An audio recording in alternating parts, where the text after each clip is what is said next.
बहुत पर निकल आए ना तेरे। अब तू मुझे उल्टा जवाब देने लग गई है।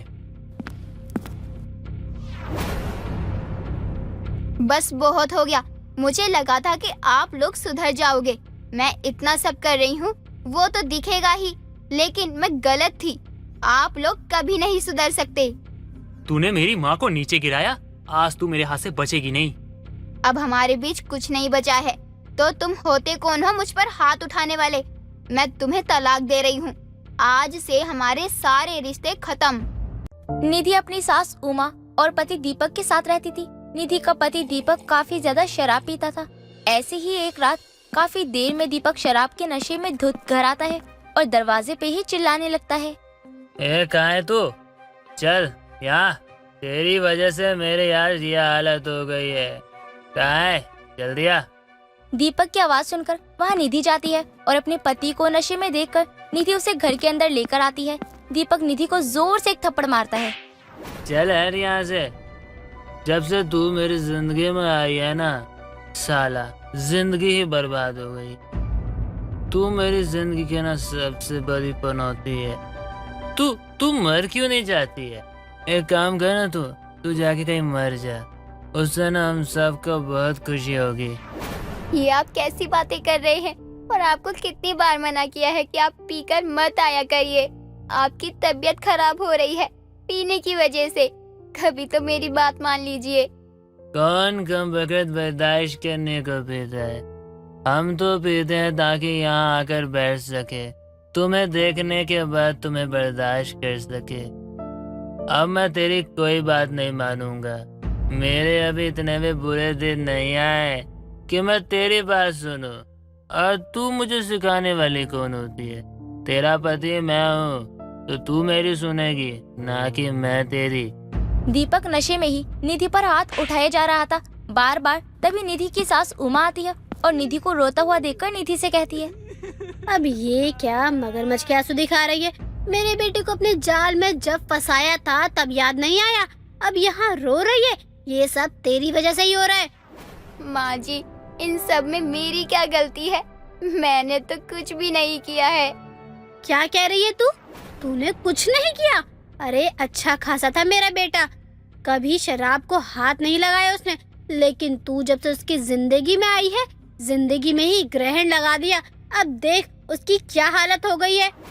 माँ जी, अगर आपको ये लगता है कि ये सब मेरी वजह से हुआ है तो मैं आपसे हाथ जोड़कर माफी मांगती हूँ। लेकिन सच में मैंने ऐसा कभी नहीं चाहा कि दीपक की ये हालत हो। सब कुछ बर्बाद करके बोल रही है कि ऐसा नहीं चाहती थी। मुझे तो तू शुरू से ही पसंद नहीं थी। मैं तो चाहती ही नहीं थी कि तू मेरे घर की बहू बने। मेरे बेटे ने जिद कर ली और तुझसे शादी कर ली। बेचारे को यही अंजाम मिला तुझसे शादी करने का। कहीं जाकर मर क्यों नहीं जाती तू? निधि अपने पति और सास से काफी ज्यादा खरी खोटी सुनती थी और सुनकर रोने लग जाती थी, क्योंकि निधि कुछ नहीं कर सकती थी। आखिर उसने अपनी पसंद से शादी जो की थी, इसलिए वो अब चुपचाप सब कुछ सह रही थी। ऐसे ही कई दिन निकल जाते हैं। दीपक अब इतना पीने लग जाता है कि नौकरी तक छोड़ देता है। ये देखकर निधि और भी ज्यादा परेशान हो जाती है और अपनी सास से कहती है, माँ जी, अब तो दीपक ने काम भी छोड़ दिया है। घर का राशन पानी भी खत्म हो चुका है। अब हम क्या करेंगे? आप दीपक से बात करिए ना। दीपक आपकी बात को कभी नहीं टालेगा। उन्हें कहिए ना नौकरी करने को। मेरे बेटे ने नौकरी छोड़ दी? तेरे मुंह से एक बार ये नहीं निकला कि क्यों छोड़ी? कोई परेशानी तो नहीं? लेकिन नहीं, तुझे तो अपने ऐशो आराम की ही पड़ी है ना। कैसी बेशरम लड़की है तू। माँ जी, मैं उनके भले के लिए ही बोल रही हूँ। अगर वो काम करेंगे तो उनका मन यहाँ वहाँ नहीं भटकेगा और शायद वो पीना भी छोड़ दे। आप बात करो ना माँ जी। मेरे बेटे का अगर मन करेगा तो वो काम करेगा और नहीं मन करेगा तो वो नहीं करेगा। इसमें तू बीच में मत बोल। और रही बात काम करने की, तो तू घर पर ही पड़ी रहती है। तू क्यों नहीं काम कर लेती? तू भी तो मुफ्त की रोटियां तोड़ रही है ना। खुद को बहू मानती है ना इस घर की, तो बहू होने का फर्ज निभा अच्छे से। निधि घर के हालातों को लेकर काफी परेशान हो गई थी। एक दिन वो उदास घर में अकेली थी। तभी उमा की पड़ोसन विमला वहाँ आती है और निधि को उदास देखकर कहती है, अरे निधि बहू, क्या हुआ तुझे? तू इतनी उदास क्यों लग रही है? किसी ने कुछ कहा है क्या तुझे? आंटी जी, आपको तो पता है मैंने और दीपक ने अपनी मर्जी से शादी की है, लेकिन शादी को लेकर माँ जी बस मुझे ही ताने देती रहती हैं। दीपक ने काम भी छोड़ दिया है, अब घर का खर्चा चलाना तक मुश्किल हो गया है। बहू, ये सब तो मैं शुरू से ही देखते हुए आ रही हूँ। तेरे साथ गलत हो रहा है, लेकिन तुझे ही अपने लिए आवाज उठानी पड़ेगी।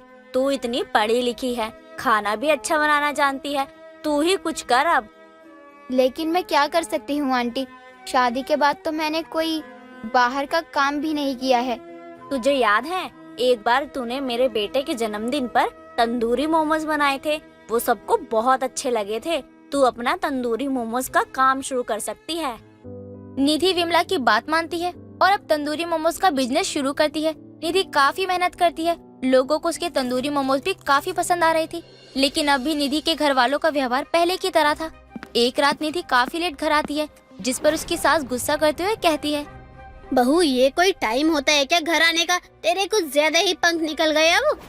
माँ जी, अभी भी मोमोज बच रहे थे और ग्राहक भी आ रहे थे।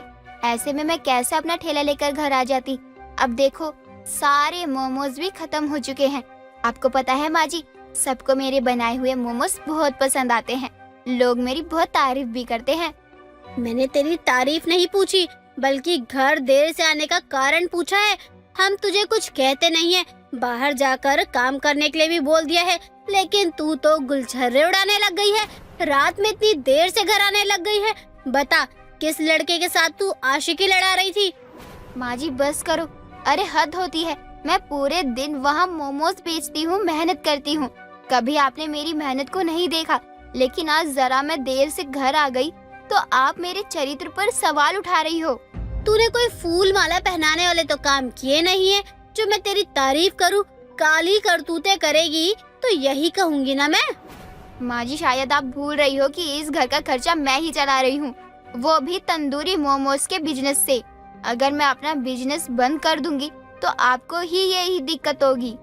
बिजनेस? क्या तू अंबानी लग रही है? अरे एक ठेला चलाती है, ठेला को बिजनेस कब से बोलने लग गए? माँ जी, उस ठेले से ही आपका पेट भर रहा है। आपके निकम्मे बेटे को 2 वक्त की रोटी मिल रही है।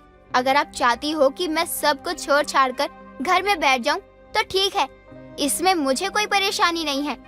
निधि अपनी सास को जवाब देकर वहाँ से चली जाती है। उमा भी अब कुछ नहीं बोलती। वक्त के साथ साथ निधि भी अब तरक्की कर रही थी, लेकिन निधि को ऐसे आगे बढ़ता हुआ देखकर ना तो दीपक ठीक से खुश रह पा रहा था और न ही उसकी सास। माँ, इस निधि का बहुत ज्यादा हो रहा है। मेरी बातों का उल्टा जवाब देने लग गई है। इसका ना बहुत हो गया है। वही तो मैं भी कब से सोच रही हूँ कि इसकी जुबान जो अब कैंची की तरह चलने लगी है, उसका क्या करूँ। और अब तो ये धमकियाँ भी देने लग गई है कि ठेला बंद कर दूंगी, फिर खाने को नहीं मिलेगा। बात तो उसने सही कही है माँ। अगर उसने काम छोड़ दिया तो हमें बहुत दिक्कत हो जाएगी।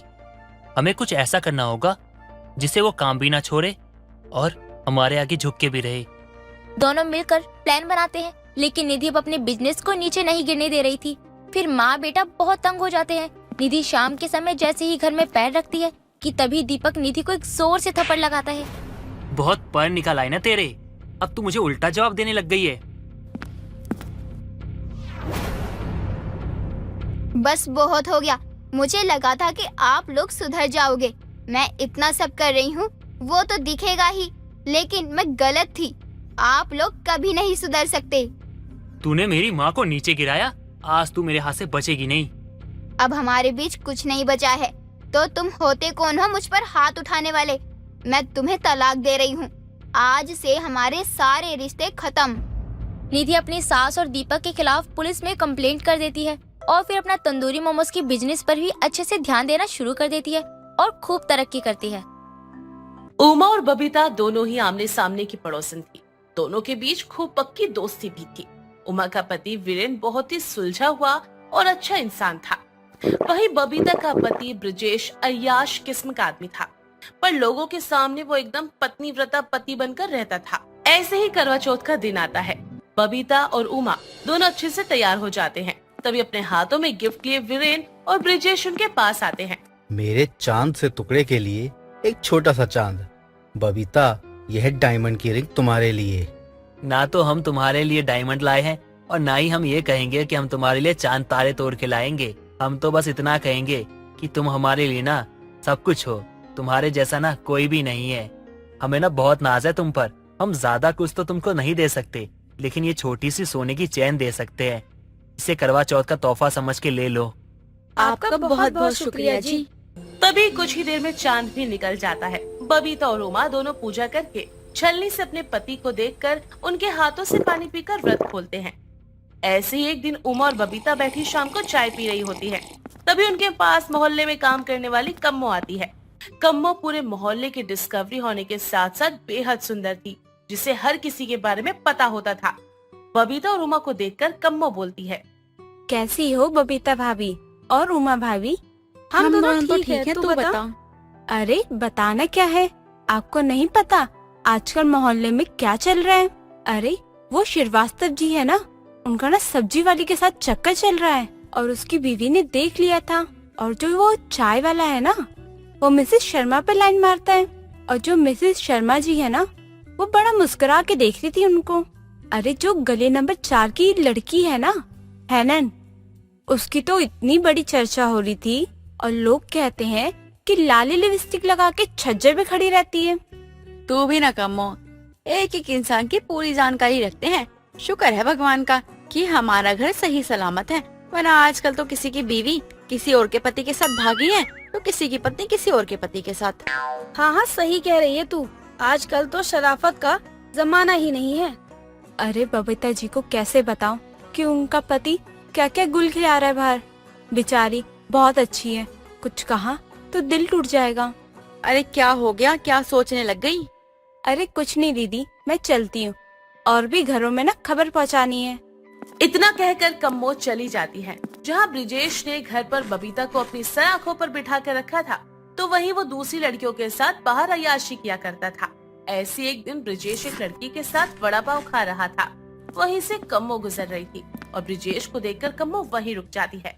ब्रिजेश कम्मो को देखकर लड़की को छोड़कर उसके पास जाता है और बोलता है, क्या बात है, अब ऐसे टुकुर टुकुर क्या देख रही हो? मैं देख रही हूँ अब कितने गिरे हुए इंसान हो। बबीता जी आप पर जान छिड़कती है और आप बाहर दूसरी लड़कियों से गुल खिला रहे हो। ना जाने आपने कितनी सौतन बना रखी है बाहर उनकी। और आज ना मैं जाकर ना दीदी को सब बता दूंगी। उफ, तुम्हारे मुंह से तीखे बोल भी मिश्री की तरह लग रहे हैं। तुम चाहो तो इस लड़की की जगह तुम भी मेरे साथ हो सकती हो। सारी ऐश करवाऊंगा तुम्हें मैं।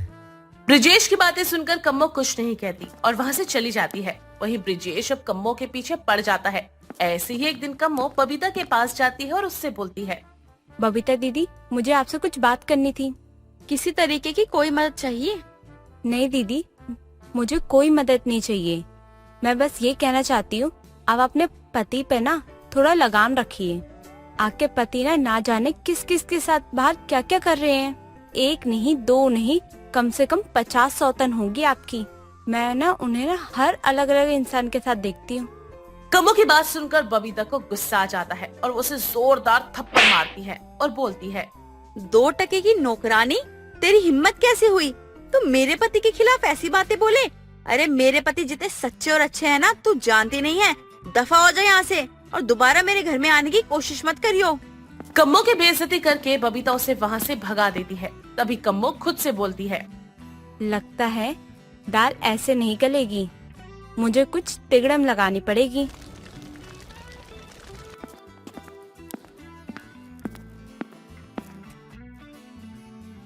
आप क्या कह रहे थे कि मैं आपकी वो बन जाऊं तो मुझे काम करने की जरूरत नहीं पड़ेगी?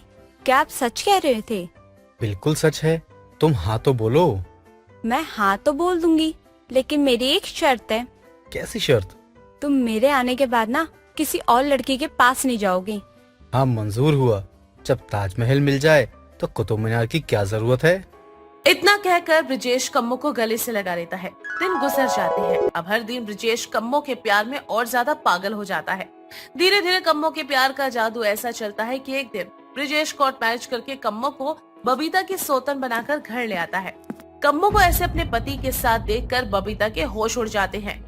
अरे कुलक्षणी, तुझे शर्म नहीं आई ये सब करते हुए? दीदी दीदी करते करते तेरा मुंह नहीं थकता था और आज तो मेरी ही सौतन बनके मेरे ही घर में आ गई। अरे डायन में 7 घर छोड़ के वार करती है और तू, हाय राम, तेरे को शर्म नहीं आई? बबीता का चिल्लाना सुनकर उमा और वीरेन भी वहाँ जाते हैं। अपनी पड़ोसन के घर पर सौतन देखकर उमा के भी होश उड़ जाते हैं। तभी उमा बोलती है, बबीता शांत हो जाओ, देखो सारे लोग कैसे तमाशा देख रहे हैं। जो भी बात है अंदर चलकर बैठकर करते हैं।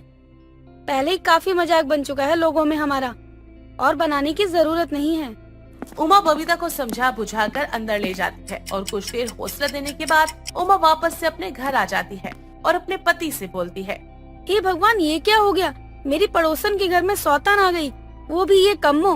हे भगवान, कैसा कलयुग आ गया है। किसी भी इंसान पर एतबार नहीं करना चाहिए। तुम हमारी बात सुनो। अब से ना तुम बबीता के घर में बिल्कुल भी आया जाया नहीं करोगी। बबीता के साथ तुम्हारी जो भी दोस्ती थी ना, आज से खत्म कर दो।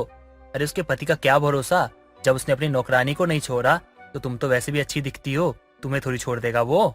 अपने पति के कहने पर उमा बबीता के घर जाना छोड़ देती है। वहीं दूसरी तरफ कम्मो बबीता के सामने ही ब्रिजेश को खूब उंगलियों पर नचाती रहती। और ऐसी एक दिन जब ब्रिजेश घर पर नहीं होता, तभी कम्मो हाथों में बहुत सारी महंगी साड़ियाँ और गहने लिए उसके पास जाती है और बोलती है, दीदी मैं जानती हूँ आप मेरे बारे में क्या सोच रही हो, लेकिन मैं आपको कुछ बताना चाहती हूँ। अरे अब क्या बचा है बताने को? मेरी सौतन बन के तो तूने सब कुछ बता ही दिया है। नहीं दीदी, बात ये है, जो आपके पति है ना, उनकी हरकतें ना दिन पर दिन बढ़ती जा रही थी। मैं आपको बताना चाहती थी और आपको बताने की कोशिश भी की थी, लेकिन आप समझ नहीं पा रही थी। ये देखिए ये किस किस के साथ रहते थे। अब आपको मेरा साथ देना होगा और इनको ना धूल चटानी होगी। कम्मो का सच सुनकर बबीता हैरान हो जाती है। अपने इस प्लान को अंजाम देने के लिए बबीता उमा की मदद मांगती है। उमा वीरेन के खिलाफ जाकर अपनी दोस्ती के लिए बबीता को हाँ कर देती है। और एक शाम जब ब्रिजेश घर आता है तो देखता है कि उमा सुंदर लाल रंग की साड़ी और बैकलेस ब्लाउज पहने उनके घर के किचन में काम कर रही है, जिसे देखकर ब्रिजेश का मन डोल जाता है और वो बोलता है, अरे भाभी जी आप यहाँ पर काम, और बबीता कहाँ है? वो दोनों तो किसी काम से बाहर गए हैं। आज आपके लिए खाना ही बनाऊंगी। नहीं नहीं भाभी जी, आपको तकलीफ की क्या जरूरत है? इसमें तकलीफ की क्या बात है? आपके लिए तो मैं कुछ भी करने के लिए तैयार हूँ, बस आप एक मौका तो दीजिए। इतना कहकर वो वापस से खाना बनाने लगती है। कुछ दिन गुजर जाते हैं और उमा ब्रिजेश को खुली लाइन देने लगती है। एक दिन वीरेन जब घर पर नहीं होता, तब उमा ब्रिजेश को इशारा करके बुलाती है और उसके करीब जाने लगती है। तभी वहाँ पर बबीता और कम्मो आ जाते हैं और उमा बोलती है, बबीता, ये तुम्हारा पति ना बिना बात के जबरदस्ती मेरे पीछे पड़ा हुआ है। मैंने इसे कितनी बार मना कर दिया, फिर भी ये मेरे पीछे यहाँ तक आ गया। अच्छा हुआ कि तुम दोनों समय पर आ गई, वरना पता नहीं आज मेरे साथ क्या हो जाता। आपने तो मुझे वादा किया था कि मेरे आने के बाद अब किसी के पास नहीं जाएंगे। हाय राम, एक सौतन कम थी क्या? अभी आपने मेरी पड़ोसन को भी मेरी सौतन बना दिया। ये झूठ बोल रही है। यह खुद ही मुझे इतने दिनों से लाइन दे रही थी और इशारे कर करके मुझे अपने पास बुलाती है, मगर मैं सच कह रहा हूँ। रहने दीजिए, ये सब झूठ बोलने की ना जरूरत नहीं है। आपने तो औरत जात को खिलौना समझा हुआ है। अब ना हम आपको सबक सिखाएंगे।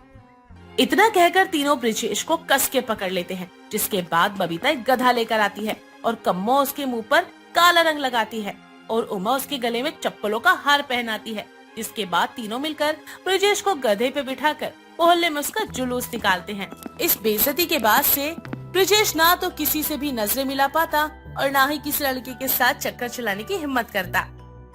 प्रीति को नींद नहीं आ रही थी, तो वो अपनी माँ सरिता के कमरे में जाती है और अपनी माँ से कहती है, माँ मुझे नींद नहीं आ रही है, पुराना कोई किस्सा बताओ ना, या कहानी बताओ पुरानी कोई। पुरानी कहानी किस्सा सुनने में बड़ा मजा आता है।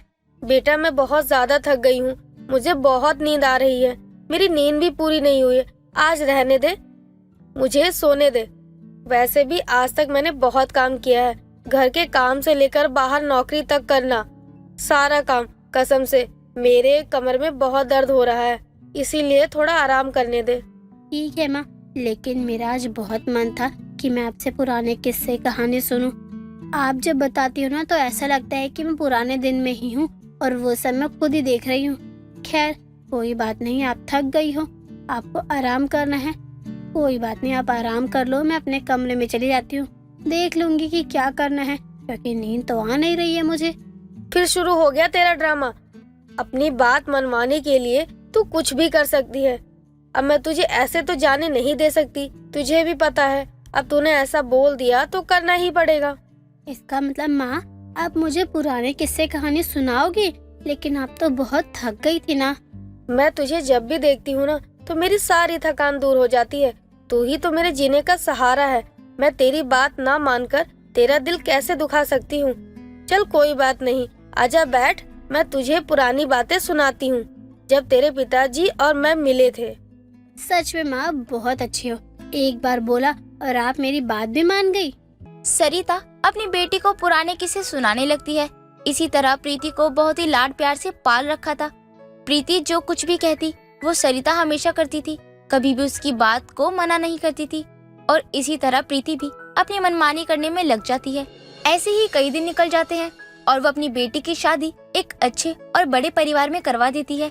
शादी के बाद प्रीति भी अपना ससुराल संभालने लगती है, लेकिन वहाँ भी प्रीति की एक आदत नहीं बदलती, रात में जागने की।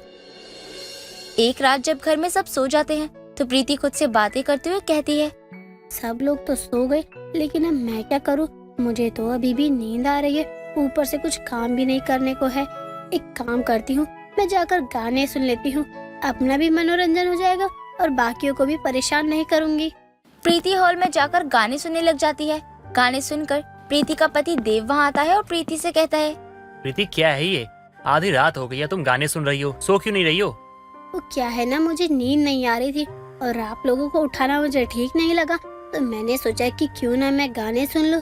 अगर नींद आ गई तो ठीक, और नहीं आई तो कोई बात नहीं, गाने तो सुन ही रही हूँ ना। ठीक है, मैं तुम्हें मना नहीं कर रहा, लेकिन अपने गानों की आवाज ना थोड़ी कम कर लो, क्योंकि मुझे बहुत नींद आ रही है। ठीक है, आप आराम से जाकर सो जाइए, मैं गाने की आवाज थोड़ी कम कर देती हूँ, जिससे आपको परेशानी नहीं होगी और ना ही मुझे कोई दिक्कत होगी। धीरे धीरे प्रीति की रात में जगने की आदत बढ़ती ही जा रही थी। ऐसे ही कई दिन निकल जाते हैं, लेकिन प्रीति का भी वही वर्ताव रहता है। ससुराल में कोई कुछ नहीं कह रहा था, इसीलिए वो बदलने की कोशिश भी नहीं करती। कुछ दिनों बाद रात के 11 बजे प्रीति टीवी देख रही होती है। तभी अपने कमरे से निकलकर प्रीति की सास बसंती आती है और अपनी बहू को ऐसे टीवी देखते हुए देखकर कहती है, बहू ये कोई टाइम है क्या टीवी देखने का? अरे रात के 11 बज रहे हैं और अभी तक तू टीवी देख रही है, तुझे सोना नहीं है क्या? चल जल्दी से सो जा। माँ जी, आज मैं दिन में काफी सो ली थी, इसीलिए मुझे रात में अब नींद नहीं आ रही है। आप जाओ सो जाओ, मुझे जब नींद आएगी तब मैं सो जाऊंगी। बहू अगर ऐसे ही टीवी देखती रहेगी तब तो तुझे वैसे भी नींद नहीं आने वाली है। अरे टीवी बंद कर, अपने कमरे में जा, बिस्तर पर लेटेगी तो खुद पे खुद नींद ही आ जाएगी। यहाँ बैठने से थोड़ी ना नींद आएगी। माँ जी, मेरे साथ ऐसा ही होता है, अगर मुझे नींद नहीं आ रही तो मैं बस टीवी के आगे बैठ जाऊँ, फिर तो मुझे खुद ब खुद नींद आ जाती है, कुछ करने की जरूरत ही नहीं होती मुझे। फिर तो मैं भी यहाँ ही बैठ जाती हूँ। आप क्यों यहाँ बैठ रही हो माँ जी? आपका यहाँ क्या काम?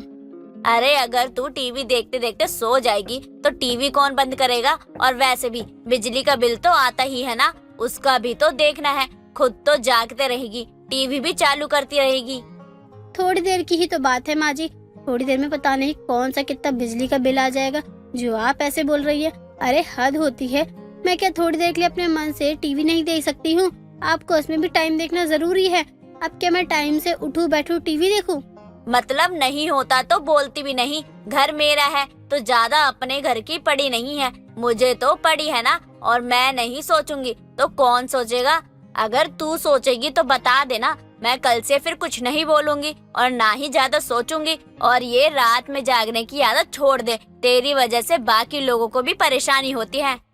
हाँ, ये बात तो वैसे मुझे भी समझ में नहीं आती कि अगर मैं रात में जाग रही हूँ और जल्दी नहीं सो रही तो इसमें बाकी लोगों को क्या परेशानी होती है? मैं क्या उनकी नींद को अपने पास लेकर बैठी हूँ? वो तो आराम से सो सकते हैं ना, किसी को पकड़ कर तो नहीं बैठ रही हूँ ना मैं।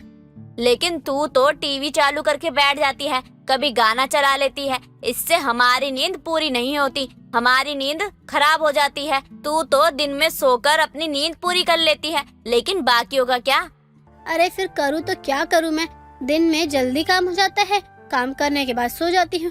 कुछ काम ही नहीं होता तो दिन में उल्लू की तरह जागती रहूँ क्या? और दिन में सोने के बाद मुझे रात में कहाँ ही नींद आएगी? चल चल, तुझे तो बोलना ही बेकार है। मैं यहाँ तुझे समझाने आई थी, लेकिन तू तो उल्टा पुल्टा जवाब दे रही है। हमारी ही गलती है। अरे रात तो इसलिए बनी है कि लोग उसमें अपनी नींद पूरी कर सके। और दिन इसलिए बनाया है ताकि दिन में लोग अपने काम निपटा सके। अब तू एक शब्द भी उल्टा मत बोलियो, वरना तेरी खैर नहीं है बहू। बसंती इतना बोलकर वहीं पर बैठ जाती है और सुबह के 4 बज जाते हैं, लेकिन प्रीति वहाँ से टस से मस नहीं होती। तब तक तो बसंती भी सो चुकी थी। अब घर वालों को भी प्रीति के रात में जगने वाली आदत से काफी दिक्कतें होने लगी थी। ऐसे ही कई दिन निकल रहे थे, लेकिन प्रीति की आदत में सुधार नहीं होता। कुछ दिनों बाद बसंती अपने बेटे से कहती है, बेटा, प्रीति की आदत तो रोज ही बढ़ती जा रही है। रात में सोती नहीं है, कितना भी बोलो कुछ भी कर लो, उसको नींद तक आती नहीं है। अब हम क्या करें? मुझे तो बहुत गुस्सा आता है कभी कभी उस पर। माँ मैं क्या बोलूँ, मैं तो खुद परेशान हूँ। अरे कई बार कोशिश की कि उसको समझाऊं कि वो सो जाए, लेकिन वो मानती नहीं है बात मेरी। मुझे तो अब ये समझ में नहीं आ रहा मैं उसे बोलूं तो क्या बोलूं। इसलिए मैंने एक आइडिया सोचा है। उसका काम बहुत जल्दी हो जाता है और दिन में ही सो जाती है। एक काम करते हैं, हम उसको दिन में सोने ही नहीं देते, तब उसे रात में खुद पे खुद नींद आ जाएगी। अपने बेटे से बात करने के बाद बसंती प्रीति को दिन भर में बहुत सारे काम करवाती है और बाहर भी जाने को कहती है। वाकई में प्रीति का शरीर काफी ज्यादा थक गया था और अब वो रात के समय 8 बजे ही सो जाती है। ये देखकर देव अपनी माँ से कहता है, माँ अब आप भी सो जाइए, रात बहुत हो चुकी है। सही कहा था लेकिन आपने, आपकी बहू से काम दिन में ज्यादा करवाए ना तो रात को खुद ब खुद सो जाएगी। देखिए आराम से सो रही है। बिहार में पली बड़ी हुई रज्जू, पम्मी और अमृता तीनों की शादी ही सुखविंदर के घर में हुई थी। तीनों बहुओं में खूब प्रेम था। बड़ी बहू रज्जू, मंझली बहू पम्मी और छोटी बहू अमृता तीनों ही एक दूसरे को बहनों जैसा प्यार किया करती थी। तीनों बहुएं खाना बनाने में बहुत अच्छी थी। तीनों बहुएं मिलकर एक साथ रसोई का काम किया करती थी, जिसका नाम था पंजाबी बहुओं की बिहारी रसोई। ऐसे ही एक दिन रसोई में, पम्मी जल्दी जल्दी लिट्टी सेक ले। हाँ जी दीदी, हो गया। अमृता तू जल्दी भात बना दे। हाँ जी दीदी, बस बन ही गया। अच्छा चलो बढ़िया है, कस्टमर के आने का टाइम होने वाला है। तुम दोनों तो जानती ही हो कि हम 3 पंजाबी बहुओं की बिहारी रसोई में सबसे ज्यादा लिट्टी चोखा और दाल भात की डिमांड होती है।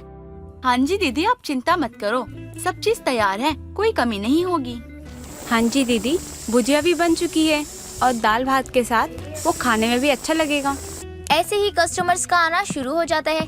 हेल्पर्स की मदद से कस्टमर का ऑर्डर भी लिया जाता है और फिर सभी को उनकी जरूरत अनुसार खाना सर्व किया जाता है। 3 पंजाबी बहुओं की बिहारी रसोई बहुत अच्छे से चल रही होती है। ऐसी ही एक काव्या नाम की लड़की लिट्टी चोखा खाने के लिए 3 पंजाबी बहुओं की बिहारी रसोई में आती है और काव्या को लिट्टी चोखा बहुत पसंद था और वो आकर वहाँ बोलती है, जी मानना पड़ेगा, आप तीनों पंजाबी हो लेकिन बिहारी खाना आप बहुत अच्छा बनाती हो। कोई भी खाएगा वो ये नहीं कह सकता कि यह खाना एक पंजाबी बहू ने बनाया है। जी जी शुक्रिया। वो कहते हैं ना, जैसा देश वैसा भेष। तो बस हम भी भले ही तीनों पंजाबन हैं, हमारी शादी बिहार में ही हुई है और हम तीनों पैदा भी बिहार में ही हुए थे, तो अपने खाने के साथ साथ बिहारी खाना बनाना तो पड़ेगा ही ना। जी बिल्कुल सही कहा। वैसे यहाँ पंजाबी खाना भी मिलता है क्या? जी हाँ जी, सब मिलता है। तो आप 1 प्लेट सरसों का साग और मक्के दी रोटी लगा दीजिए, मैंने कभी ट्राई नहीं किया है। रुको जी, अभी करवा देते हैं, आप बैठो, वेटर अभी आपका ऑर्डर लेके आ जाएगा। रज्जू की बात सुनकर काव्या वापस से टेबल पर बैठ जाती है और 5 मिनट के बाद वेटर काव्या को एक प्लेट में गर्मा गर्म सरसों का साग और मक्के की रोटी सर्व करता है, जिसे खाकर काव्या खूब खुश हो जाती है। ऐसे ही एक दिन जब तीनों बहुएं घर पर होती हैं, तभी सुखविंदर उनसे बोलती है, बेटी तुम तीनों पूरा दिन काम करती रहती हो, कभी छुट्टी भी ले लिया करो। पूरा दिन रसोई संभालती रहती हो, थोड़ा बहुत आराम भी कर लिया करो।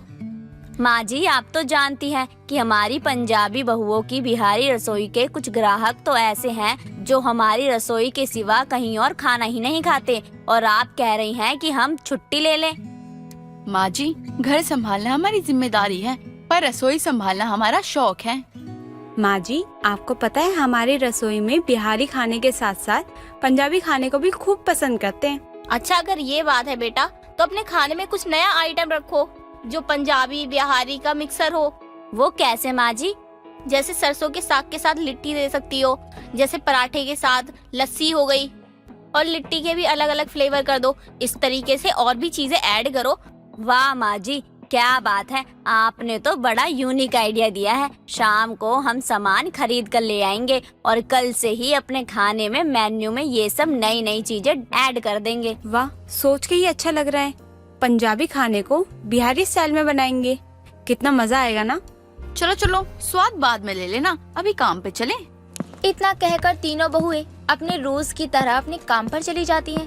अगले ही दिन से तीनों बहुएं सुखविंदर के बताए हुए आइडिया के अनुसार अपने मेन्यू में काफी सारी नई डिश को ऐड कर देती हैं, जिसके बाद से 3 पंजाबी बहुओं की बिहारी रसोई और भी ज्यादा तेजी से चलने लगती है। ग्राहकों को पंजाबी और बिहारी खाने का कॉम्बो काफी पसंद आता है। जिसके बाद एक दिन रज्जो पम्मी और अमृता से कहती है, पम्मी, अमृता, मैं सोच रही हूँ कि अब अपनी रसोई में एक थाली भी रखें जिसमें हम ग्राहकों को अपने मिक्स कॉम्बो के साथ मीठा भी परोस दें, जैसे ठेकुआ, गुजिया। और दीदी अपना पंजाबी हलवा भी है। हाँ जी, चॉइस रख देंगे। खाने के बाद खाने का स्वाद निराला ही होता है।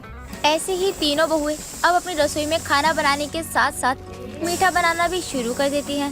देखते ही देखते पंजाबी बहुओं की मिक्स बिहारी पंजाबी थाली और लोग थाली और बाकी की खाने की चीजों की होम डिलीवरी की डिमांड करने लगते हैं। इस सिलसिले में रज्जो सुखविंदर से बोलती है, माँ जी, अब ग्राहक होम डिलीवरी मांग रहे हैं, हमें तो समझ ही नहीं आ रहा कि अब हम क्या करें। सोचना क्या है बेटा, शुरू कर दे, दिक्कत क्या है? माँ जी, दिक्कत तो कोई नहीं है, बस मैं आपसे सलाह लेना चाहती हूँ। बेटा, ग्राहक भगवान का रूप है, जो वो चाहेगा वो तो देना ही पड़ेगा ना। और तुम्हारा काम भी अच्छा चलता है तो देना तो तुम्हारा फर्ज बनता है। और लोगों को तुम्हारी रसोई का खाना पसंद है, तभी तो वो डिमांड कर रहे हैं ना। रज्जो अपनी सास की बात को अच्छे से समझती है। जिसके बाद तीनों बहुएं मिलकर बिहारी बहू के नाम से अपना एक एप्लीकेशन बनवाती हैं और अपनी रसोई में बनाए जाने वाले सारे डिश के फोटोज और उनके प्राइस वहाँ पर डाल देती हैं। सब कुछ सही चल रहा होता है। ऐसे ही एक दिन रज्जो पम्मी और अमृता से कहती है, पम्मी, अमृता, मुझे तुम दोनों से कुछ जरूरी बात करनी है। हाँ जी दीदी, बोलो। वक्त आ गया है कि हम तीनों पंजाबी बहुएं इस बिहारी रसोई को बांट दें और इसके 3 टुकड़े कर दें। रज्जो की बात सुनकर अमृता और पम्मी हैरान हो जाते हैं। तभी पम्मी बोलती है, दीदी ये आप क्या क्या कह रही हैं? टुकड़े करने हैं, वो भी हम तीनों की बिहारी रसोई के? दीदी, हम तीनों ने ये शुरू किया है और आज हम तीनों मिलकर ही इसे चला रहे हैं। और आप अचानक से कह रही हैं इसके टुकड़े कर दें। क्या हमसे कोई गलती हुई है क्या दीदी? अरे नहीं, तुम दोनों से कोई गलती नहीं हुई है। मेरे कहने का ये मतलब है कि हम तीनों को अपनी पंजाबी बहुओं की बिहारी रसोई की एक एक जिम्मेदारी को संभालना होगा। अब तक जो हम मिलकर कर रहे थे उसे एक एक करके बांट लेना होगा। वो कैसे दीदी? वो ऐसे ही, रसोई का सारा काम मैं देखूंगी, जो ऑफलाइन होगा, और ऑनलाइन का सारा काम तुम दोनों देखोगी, ताकि सभी ऑनलाइन कस्टमर्स को टाइम पे उनका ऑर्डर मिल सके। और सबसे इम्पोर्टेंट बात, अगर अभी डिलीवरी बॉय बिजी है तो हम तीनों में से किसी एक को जाना होगा डिलीवरी करने के लिए। ठीक है, समझ गई तुम दोनों? ठीक है दीदी, जैसा आप कहे वैसा ही होगा। अब तो हमें और ज्यादा मजा आएगा पंजाबी बहू की बिहारी रसोई चलाने में। इस तरह तीनों अपने कामों में लग जाती हैं। रसोई का सारा ऑफलाइन काम देखते हैं, जैसे कि बाजार से सब्जी लाना, सारा खाना सही से पकाना। और अमृता और पम्मी ऑनलाइन का सारा काम देखते हैं। हैम्पर में ऑनलाइन आने वाले सभी ऑर्डर रजिस्टर करती हैं और पेमेंट लेती हैं। और अमृता ऑर्डर अनुसार खाना पैक कर देती है, डिलीवरी बॉय से भिजवाती है। ऐसे ही काफी वक्त गुजरता चला जाता है। अब तीनों पंजाबी बहुएं मिलकर अपनी रसोई को एकदम और आगे ले जाने के लिए सोचती हैं, जिसके लिए वो अपना एक YouTube चैनल बनाती हैं और हर संडे अपनी रेसिपी का एक वीडियो बनाकर अपलोड करना शुरू कर देती हैं। ऐसे ही एक दिन वीडियो शूट करते हुए, तो दोस्तों, हम इस सत्तू के पराठे को हर तरीके से बना सकते हैं। आप चाहे तो इसे ऑलिव ऑयल में भी पका सकते हैं और चाहे तो होममेड तेल में भी पका सकते हैं। ये पराठे दोनों ही सूरत में बहुत अच्छे लगेंगे और आप इसका मजा आलू के चोखे के साथ और सरसों के साथ दोनों से ले सकते हैं। और यकीन मानिए, इस पंजाबी और बिहारी का मैच एक बार आप खा के देखिए, उंगलियां चाटते रह जाएंगे। ऐसी अतरंगी रेसिपीज के लिए आप हमारे चैनल को सब्सक्राइब कर लीजिए। ऐसे ही कभी पम्मी तो कभी रज्जो तो कभी अमृता एक एक करके वीडियो डालती रहती है। और एक दिन उन तीनों का नाम एक फॉर अवार्ड फंक्शन के लिए होता है। तीनों बहुएं अपनी नॉमिनेशन को सुनकर बहुत खुश हो जाती हैं और सुखविंदर का आशीर्वाद लेकर अवार्ड फंक्शन में चली जाती हैं, जहां पर उन्हें बेस्ट फूड सर्विंग का अवार्ड मिलता है। तीनों पंजाबी बहू को स्टेज पर बुलाया जाता है और अवार्ड दिया जाता है। तभी रज्जो सभी के सामने बोलती है, खाना तो सब बनाते हैं और सबके हाथों में बहुत स्वाद होता है। बेशक तभी लोग बार बार खाने चले जाते हैं। जब हमने अपना बिहार और पंजाबी का खाना शुरू किया था तो हमें भी लगा था कि शायद लोगों को ये कॉम्बिनेशन पसंद ना आए, पर लोगों को हमारा खाना बहुत पसंद आया और हम कहां से कहां पहुंच गए। ये सब हाथों के स्वाद और जनता के प्यार के कारण हुआ है। आप लोगों का हम तहे दिल से बहुत बहुत धन्यवाद करते हैं। ऐसे ही तीनों अवार्ड लेकर अपने घर वापस आ जाती हैं और सुखविंदर अपनी बहुओं की आरती उतारते उनका घर में स्वागत करती है। गुजरते वक्त के साथ तीनों संघर्ष करती हैं और कई जगहों पर अपनी 3 पंजाबी बहुओं की बिहारी रसोई की और ब्रांच खोल लेती हैं ताकि एक ही जगह पर लोगों की भीड़ का जमावड़ा ना हो और लोगों को आसानी से उनके हाथ का स्वाद मिल सके। गायत्री एक गाँव में रहने वाली सीधी सादी औरत थी, लेकिन स्वभाव से बड़ी ही गुस्सेल थी। गायत्री मनोज की शादी चांदनी नाम की लड़की से तय कर देती है। जब मनोज को ये पता चलता है तो वो अपनी माँ से बोलता है, माँ मेरी शादी कुछ ज्यादा जल्दबाजी में नहीं करा रही हो आप? मैं तेरी शादी में कोई भी जल्दी नहीं कर रही हूँ, बल्कि बिल्कुल सही समय पर करवा रही हूँ। अच्छा ये सब तो ठीक है माँ, लेकिन लड़की की कोई तस्वीर तो दिखा दीजिए। बेटा शायद तू भूल गया है, शादी से पहले ना ही लड़की की तस्वीर देखी जाती है और ना ही उससे मिला जाता है। माँ ये सब पुराने जमाने की बातें हैं। आज के समय में बिना देखे कौन ही शादी करता है? मैं जमाने के हिसाब से नहीं बल्कि अपने घर के रीति रिवाज के हिसाब से चलती हूँ। कोई बात नहीं माँ, फिर मैं शादी में ही उसे देख लूंगा। बेटा तू उसे शादी में भी नहीं देख पाएगा, क्योंकि हमारे यहाँ शादी भी घूंघट में होती है। अब तुझे उसका चेहरा शादी के बाद ही देखने को मिलेगा। माँ ये क्या बात हुई? उसके अंदर कोई कमी हुई जो मुझे पता नहीं चली, और कल को उसे देखने के बाद मुझे पता चली तो फिर आप मुझे ताने मत देना। ठीक है, नहीं मारूंगी, क्योंकि मुझे अपनी पसंद पर यकीन है। मनोज के बहुत कहने के बाद भी गायत्री अपनी बहू की तस्वीर को मनोज को दिखाती ही नहीं है और मनोज की शादी एक ऐसी लड़की के साथ हो जाती है जिसे उसने कभी देखा ही नहीं था। शादी के बाद मनोज जब पहली बार चांदनी के सामने आता है तो उसे देखकर बोलता है, आप तो देखने में बहुत सुंदर हो, उसके बाद भी एक गांव में रहने वाले परिवार में आपने शादी क्यों करी? मैंने परिवार को देखकर शादी नहीं की है, बल्कि आपको देखकर की है। आप मुझे बहुत पसंद आए हैं। आपने मुझे कब देख लिया? मैं तो खुद आपको पहली बार देख रहा हूँ। मेरे पिताजी आपकी तस्वीर माँ को दिखाने के लिए लाए थे। बस मैंने मौका देखकर माँ के फोन में आपकी तस्वीर देख ली, क्योंकि शहर में रहने के बाद मैं किसी अनजान लड़के के साथ शादी नहीं करना चाहती थी। क्या बात है, आप तो काफी समझदार हो। आपने मुझे देख भी लिया और किसी को पता भी नहीं चला। इसका मतलब आपने मुझे सच में नहीं देखा था? आपने बिना देखे ही मुझसे शादी के लिए हाँ कर दी? हाँ, माँ ने आपको देखा हुआ था। वो आपकी ना बहुत तारीफ कर रही थी और मुझे माँ पे ना पूरा भरोसा था। अगर मैं कहीं अच्छी नहीं निकलती तो आपकी तो पूरी लाइफ खराब हो जाती। फिर क्या करते आप? ऐसा कभी हो ही नहीं सकता, क्योंकि मेरी माँ मुझसे बहुत प्यार करती है। वो हमेशा चाहती है कि मुझे ना हर चीज बेस्ट मिले। तो मेरी पत्नी के टाइम पे वो गलत कैसे कर सकती है? मनोज की बात सुनकर चांदनी मुस्कुराने लगती है। दिन बीतते हैं, तभी एक दिन घूंघट लिए चांदनी अपनी सास गायत्री के पास जाती है और बोलती है, माँ जी मुझे घूंघट कब तक लेना पड़ेगा? घूंघट में ना मुझसे कोई काम नहीं होता है, बहुत ज्यादा गर्मी लगती है। मैं कैसे रहूँ इस घूंघट में? बहू बस 1-2 दिन की बात है। पंडित जी ने तेरी मुंह दिखाई का मुहूर्त परसों का निकाला है। उसी दिन एक बार तेरी मुंह दिखाई हो जाए, आसपास के लोग होंगे और रिश्तेदार सब लोग आएंगे। तुझे एक बार देख ले, उसके बाद तुझे ये घूंघट लेने की जरूरत नहीं पड़ेगी। माँ जी इसका मतलब मुझे 2 दिन घूंघट और लेना पड़ेगा? बहू इसमें इतना हैरान होने की क्या जरूरत है? मेरी सास ने तो मेरी मुंह दिखाई 1 महीने बाद करी थी। अगर तू कहे तो मैं भी तेरी मुंह दिखाई 1 महीने के बाद ही करूं। नहीं नहीं माँ जी ऐसा मत करिए। मैं यहाँ कुछ दिनों में ही परेशान हो गई हूँ। पता नहीं मैं महीनों तक घूंघट कैसे रखूंगी। मैं एक शहर की मॉडल लड़की हूँ, मैंने फिर भी आपके घर के रीति रिवाजों को फॉलो कर रही हूँ। ये बहुत बड़ी बात है मेरे लिए। क्या बोल रही है बहू तू? रीति रिवाज को क्या कर रही है? माँ जी मैंने कहा कि मैं आपके घर के रीति रिवाजों को फॉलो कर रही हूँ, मतलब निभा रही हूँ। शादी करके तू मेरे घर में आई है तो रीति रिवाज को पूरा करने पड़ोसी नहीं आएगा, निभाना तो तुझे ही पड़ेगा। ठीक है माँ जी, आपसे बहस में कोई नहीं जीत सकता है। मैं चलती हूँ, मुझे बहुत काम है। चांदनी इतना कहकर अपने कमरे में चली जाती है। चांदनी एक इन्फ्लुएंसर थी, जो चीज उसकी सास और पति को पता नहीं थी। एक दिन वो अपने कमरे में बैठी डांस की वीडियो बना रही होती है, तभी मनोज आ जाता है और उसे डांस करते हुए देखकर बोलता है, चांदनी ये क्या कर रही हैं आप? अरे आपको कौन सा खजाना मिल गया है? आप नाच क्यों रही हो? खजाना ही समझ लीजिए। मेरे लिए ये मेरा फेवरेट काम है। एक्चुअली मैं सोशल मीडिया पे बहुत फेमस हूँ, इन्फ्लुएंसर हूँ।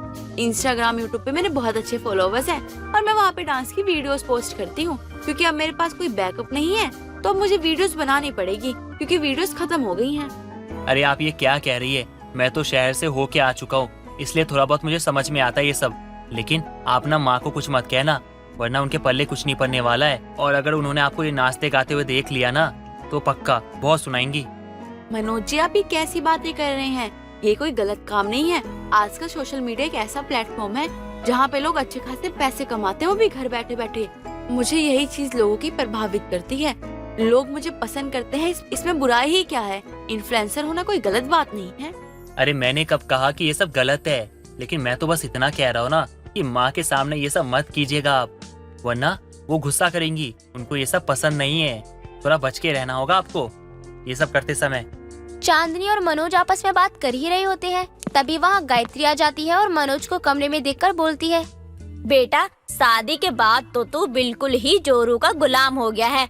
कभी तो कमरे से बाहर चले जाया कर, सुबह सुबह ही फिर से कमरे में आ गया। जा जाकर कुछ काम कर ले। माँ, आप मुझे चांदनी के साथ देख के नाराज क्यों हो रही हो? अरे माँ, मैं किसी और की पत्नी से थोड़ी बात कर रहा हूँ, मैं तो खुद की पत्नी से बात कर रहा हूँ। तो खड़े होकर तो बात कर ही सकता हूँ ना।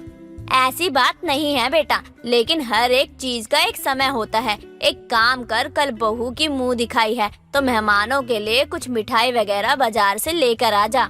ठीक है ना माँ, चला जाता हूँ। मनोज इतना कहकर बाजार चला जाता है और गायत्री भी बाकी की तैयारियों में लग जाती है। अगले ही दिन गायत्री अपने रिश्तेदारों और आस पड़ोस लोगों को अपनी बहू की मुंह दिखाई के लिए न्योता देने जाती है। कुछ देर बाद चांदनी तैयार होकर घूंघट लिए सबके सामने आती है। तभी गायत्री की पड़ोसन कमला चांदनी का घूंघट उठाती है और उसे देखकर बोलती है, गायत्री, तेरी तो बहू इतनी सुंदर है, लग रहा है चांद का टुकड़ा है। तेरे तो भाग खुल गए।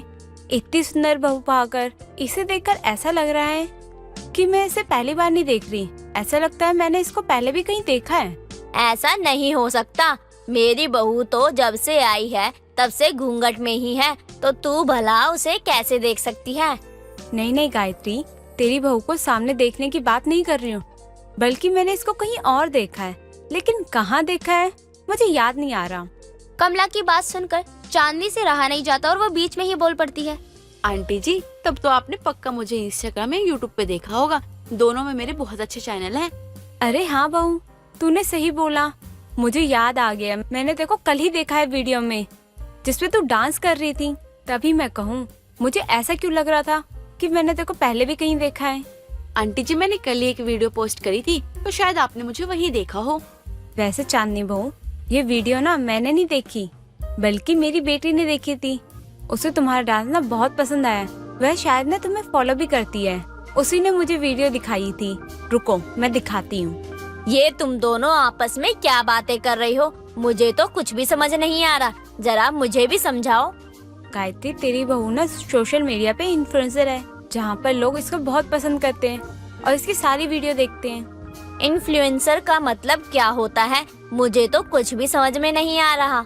गायत्री, इसका मतलब होता है लोग उनको पसंद करते हैं, प्रभावित होते हैं और उनकी वीडियो फोटो देखते हैं और उनको फॉलो भी करते हैं।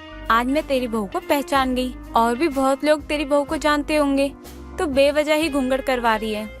ये सब सुनकर मानो गायत्री का सर ही चकरा जाता है, क्योंकि उसके लिए ये सब बिल्कुल नया था। वो अपनी जिस बहू को घूंघट में रखकर बैठी हुई थी, उसे ना जाने कितने लोग पहले से जानते थे। वो ये समझ ही नहीं पाती कि वो अपनी बहू को नहीं, बल्कि अपनी इन्फ्लुएंसर बहू की मुंह दिखाई कर रही है।